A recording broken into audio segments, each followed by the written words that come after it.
Yo, what is good, my anime faithful? What is good, yo? So, we have our cheap magician getting away with some relatively lucky outcomes, I feel I can say. Simply because if the war had kicked off as soon as he found out about, uh, the time that it came, he would be screwed. He would be so done. Like, he would be zero help. And I thought that was hilarious that it just happened not to, transpire then and there. And he got away with, pretty much not having to worry about fighting after literally putting like a complete battle on the line. You saw me kick him, right? You saw me kick him. I'm just making sure I kicked him. um, but yeah, overall the battle was pretty hype, even though he was like leveled down to be strong enough to actually fight. Um, I mean, it was really just a slugfest when it came down to it, because once one of them lost a weapon, he just like our main character stopped using his weapon. He like disarmed him, but then he stopped using his katana for whatever reason afterwards. So I don't know what that was about, but it happened. After that, seeing like the spirit come out and attack, but somehow the guy who gave him this weapon to use, or this item to use to level out the playing field, he somehow knew how everything ended. He knew how the monster was defeated, which was the weird part. So either A, he got the information from the girl watching, or B, he just was there watching somehow, some way. So yeah, we'll have to see what that happens. But this show has been one thing after another, really, from the beginning of it not really having that much of a kickstart, and then next thing you know, here we are just going absolutely crazy with how much stuff is popping off within like every single episode. So for a show that I didn't really know how good it was going to be, and just kind of didn't like it from the beginning because of the pasting, to see it now, to see what I see, uh, if I actually knew this was coming, would I have said that I didn't like the pasting? Definitely not, because the pasting of the beginning actually really favors a lot of this, because not only has our character not really had any time to train or get that much more acquainted to his powers, he somehow is still getting these moments to become stronger, to show us that he has the ability to gain more strength than we've already seen him have. Not only that, more endurance and more, just the ability to take the damage and still be able to, excuse me, stand on his own feet, fight back, not only fight back, but not allow his thought process to be hindered. All these different things are amazing for his experience in this battle coming, next week. But at the same time, it was very out of character for this bad guy to pretty much just be like, you know what? I'm going to play it all fair and square and just have a good, fair and square, wholesome fight and be done with it. That was really out of character for some shows, like with that ghost coming out and about to take him out, and he was like, you got to destroy it to, get your powers back. I thought it was part of the ploy, right? I thought he just like easily manipulated him into something that might not need to be done. And I was like, wow, that's pretty smart. Make him destroy something that if he destroys it, maybe he'll mess up even further or something like that. But he wasn't lying. And it turned out that literally it was just, if you do this, you'll wind up, you'll wind up, giving,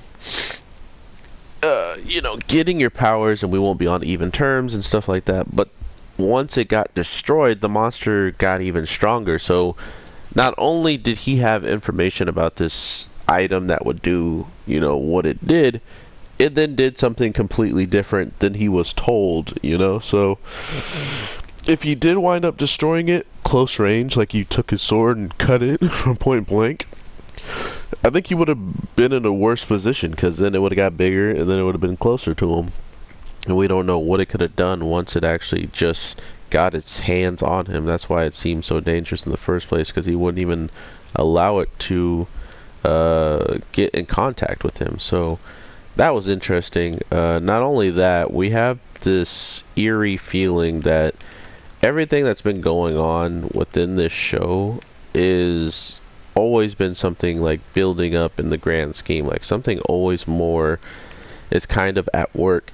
And we definitely see that with the woman that is kind of giving this guy all the power that he can use against our main characters and whatnot. So to know that that is coming and that is going to probably become an issue sooner or later, that's what kind of gives me hope for there being another season, and not all of this being handled within one little moment like this, but down the line even further, to just, oh Lord, to just seeing what they have in store for us as a whole. Because as of right now, I like what we're getting. It's just, how do they end it? And if they do end it, is it going to be a season finale ender? Like, are we not going to see anymore?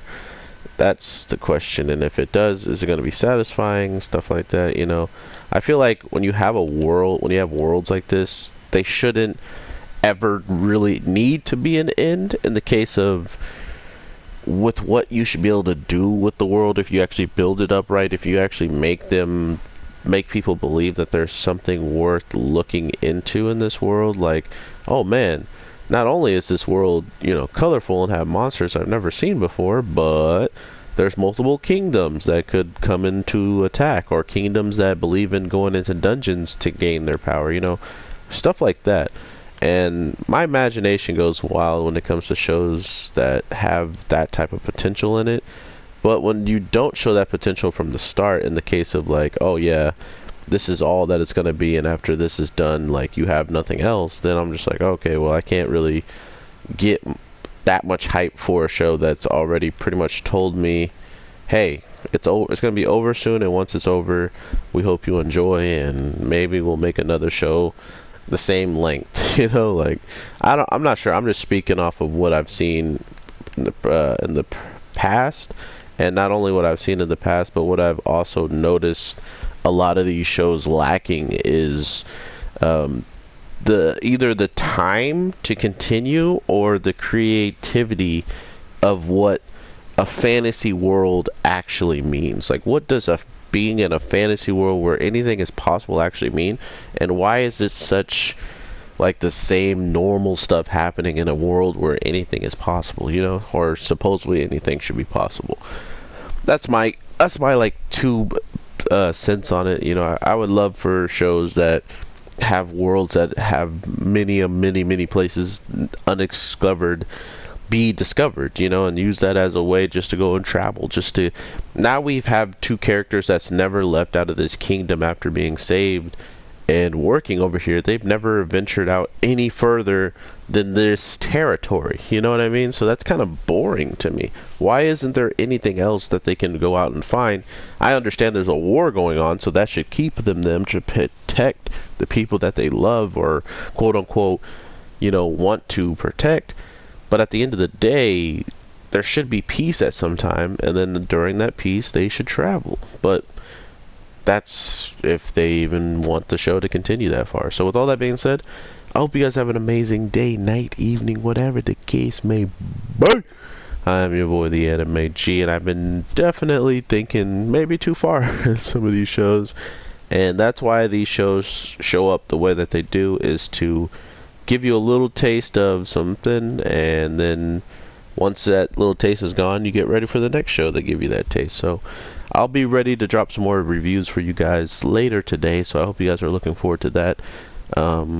Like I've been doing as of lately, is I don't really tell you guys to sub or like anymore, because stuff like my Black Clover videos and JoJo and all that stuff were just true essence of me doing what I enjoy, talking about stuff and asking questions about what I didn't get.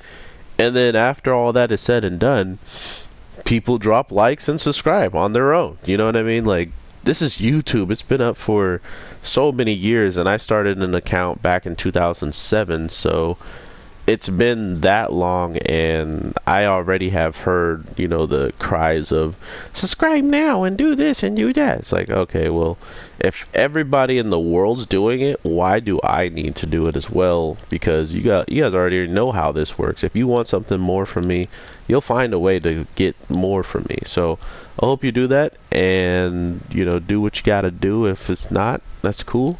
Have an awesome one, and I'll definitely talk to you whenever you show back up. Peace.